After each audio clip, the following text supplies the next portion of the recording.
Hello, LinkedIn. Back again with a new episode of Measurement in a Minute. I'm your host, Justin Kozak, Technical Sales Specialist with Lakeside Process Controls. Before we begin, I want to thank everybody for the excellent feedback and engagement on the first couple of episodes. Looking forward to continuing this video series. Today's episode, we're going to continue discussing Rosemount's 5408 non-contacting radar level transmitter. Now, if you missed the last episode, I encourage you to go check that out.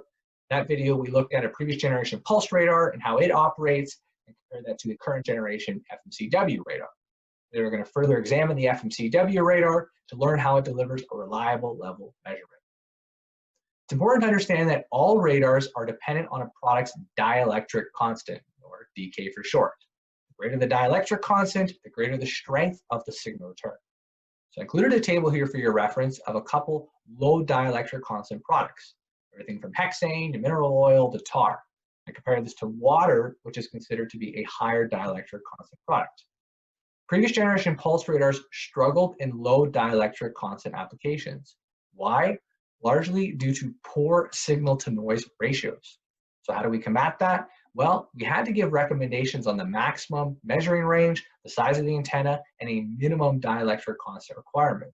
Since the update from pulse to FMCW radar, this is no longer the case. There is no minimum dielectric requirement for a liquid-based application.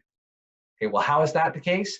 Well, it has to do with the significant improvement to the signal-to-noise ratio. Just how significant? Well, in a laboratory environment, we tested our previous pulse radars and our current FMCW radars. We observed over 25 decibel reduction in background noise. On a logarithmic scale, that is a 30 times reduction. You might hear Rosemount's 5408 is 30 times more sensitive than the previous generation radars. That's where that number comes from. So what we're able to do is reduce the background noise, which makes it a lot easier for the transmitter to track the echo of the level in the vessel. This allows us to deliver a reliable signal in a variety of applications, including foam, turbulence, condensation, vapors. It also allows us to measure for a greater measuring range, a higher level of accuracy, and ultimately reliability. So if you look at what this means for the transmitter specifications, look at the previous generation radar, Rosemount's 5402, you notice that the maximum recommended measuring range is given dependent on the dielectric constant and the size of the antenna. Best case scenario, you're measuring 115 feet. Well, this is no longer the case. If you search up Rosemount's 5408 current product data sheet, you'll notice that the maximum recommended measuring range for a liquid application is given independent of the dielectric constant and the size of the antenna. Simply stated as 130 feet for 2 millimeters of accuracy or 50 feet with 1 millimeter of accuracy, right? And this is thanks to the advancement in the technology and ultimately the significant improvement in the signal to noise ratio.